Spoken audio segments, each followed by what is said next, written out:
Georgia? The entire country is looking at Georgia right now. Georgia? It's up to us. Do we want to take it or we don't? 2 runoffs will define Joe Biden's first years in office. We're tracking the results. I cannot name the reasons and how important this election is. 2021 is a year we fear the repo man. It's just a nightmare. Coloradans are having trouble paying their car bills. Repossessions could skyrocket if leaders don't act soon. Other states have actually done something about this. Yes, absolutely. My question is why haven't we? Seniors want to know when they can get their shot. The state's COVID hotline isn't helping. It's extreme frustration. The truth behind Lauren Boebert's pistol-packing walk through D.C. A gun used in the young woman's murder is traced back to a Denver police officer. And the one detail making some of us very vulnerable to unemployment scams. We keep getting these questions. Why am I getting all these cards at my house? Georgia is on the nation's mind tonight. The winners of the 2 runoffs there will decide the balance of power in the Senate. The polls closed an hour ago, although there are still some waiting in line to vote. Now, with 19% of precincts reporting right now, Democrat Jon Ossoff has 55% of the vote to Republican David Perdue's 44%. The other race, Democrat Raphael Warnock leading Republican Kelly Loeffler by a similar margin. Now, if Ossoff and Warnock win, Democrats would run the table. If Loeffler and Perdue can hold them off, Mitch McConnell would remain majority leader, and the Biden administration would have a much tougher time getting its agenda through Congress.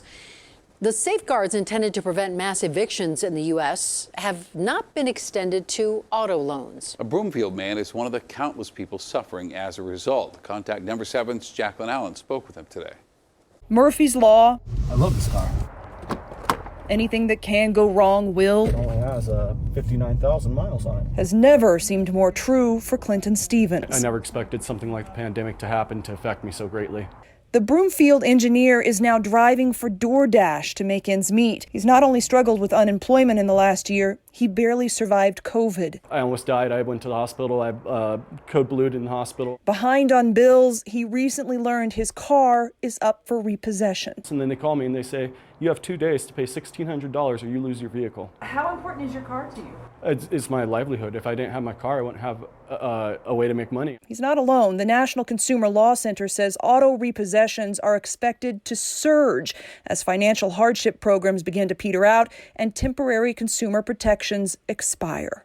This is a letter sent to Governor Polis. Clinton wrote Colorado's governor asking for a stay on car repos, similar to the eviction moratorium and similar to what other states have already done. Other states have actually done something about this. Yes, absolutely. Michigan, Massachusetts, New Mexico, Arizona.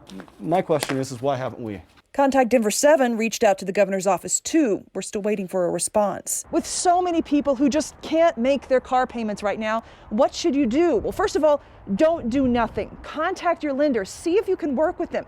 You may be able to refinance your loan or even get deferred payments. So the only way I've been able to keep this car is to store it in my garage. Clinton says he's now living in fear of leaving his house, worried Murphy's Law was written for him. Every time I leave my house, I go to work, do DoorDash or something.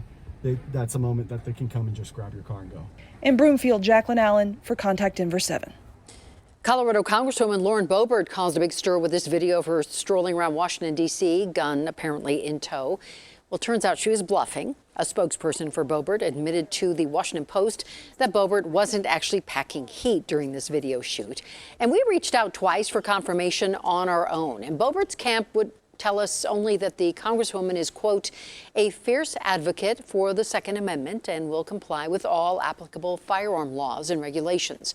D.C. does not recognize carry permits from outside the district. The gun used in the murder of 21-year-old Isabella Thalos belonged to a Denver police officer.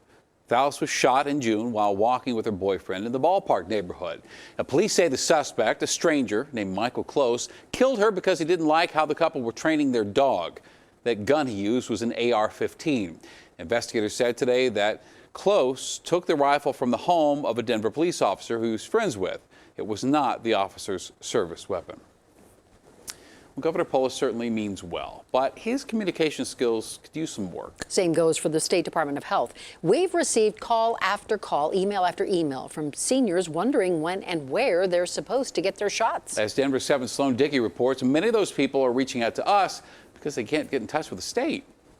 Colorado's COVID vaccine hotline, we're not able to offer more information at this time, giving Coloradans the cold shoulder.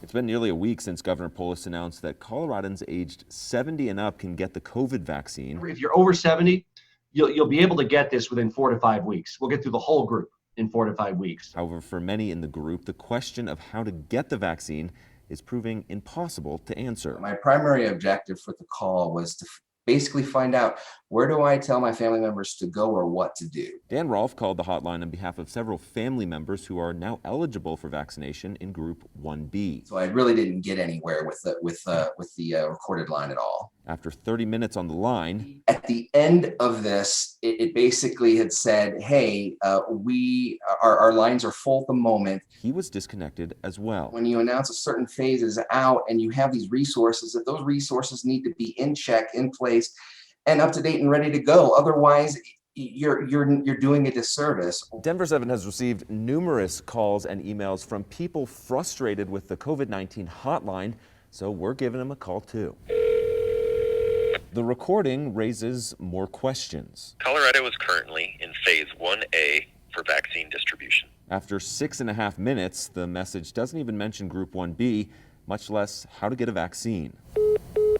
And we too were disconnected. So many people want to know, but the information isn't getting out. It's extreme frustration.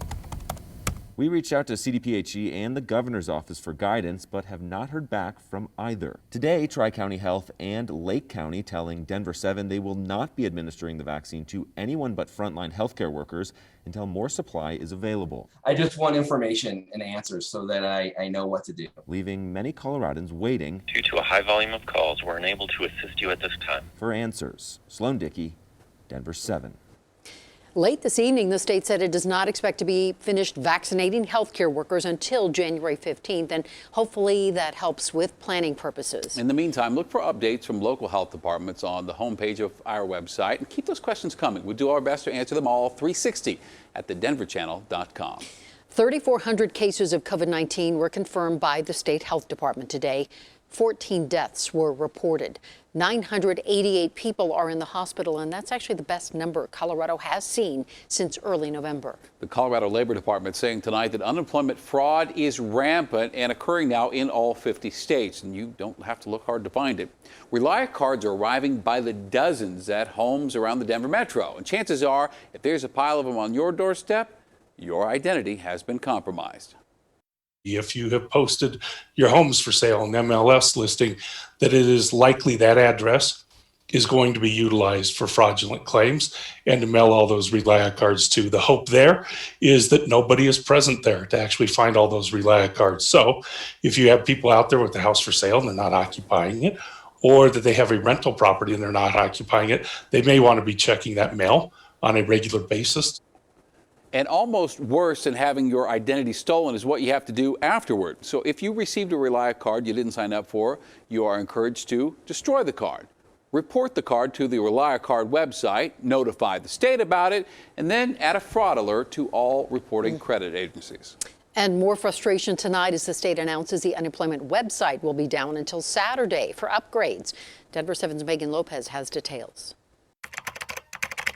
It's the system update. This week, we will pull down the old system and stand up the new system this weekend. The Colorado Department of Labor and Employment says it simply can't put off any longer. Overall, this update is obviously long overdue. The timing isn't ideal. Starting Tuesday and for the rest of the week, the unemployment site will go dark while the system is modernized, meaning for the 265,000 Coloradans receiving benefits, there will be no ability for a claimant to access their claim information, nor will our agents have the ability to access their claim information. CDLE is hoping to have the system back up by Saturday and ready to accept claims on Sunday. It's been working on this update for months and says it was supposed to happen last April, but COVID changed their plans. The Pandemic Unemployment Assistance is already on that new system. We basically have two separate systems running now. It presents a challenge with communicating to the claimant population because you're pulling data from multiple databases. So now it's time to convert the rest. In your internet browser,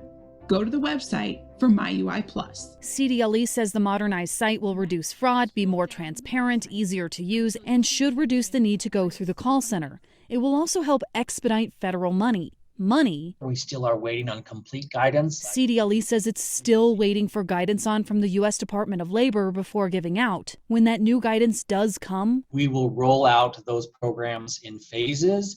Most likely, the federal pandemic unemployment compensation, which is the additional $300 a week, will be the first program we roll out. but they say that likely won't happen until later this month or early February. For now, the department is boosting up its response staff, anticipating a lot of calls once that website goes dark. Megan Lopez, Denver7. Coming up, a growing crisis on U.S. farms. The farmers, each year they're getting paid less and less. And Broncos president Joe Ellis talks John Elway, Brittany Bowen, and turning around a losing culture. We got to get deeper on the roster. We've got to coach better. Fast-moving cold front has brought wind for the mountains, some snow, and maybe a little bit of precipitation for the Denver area.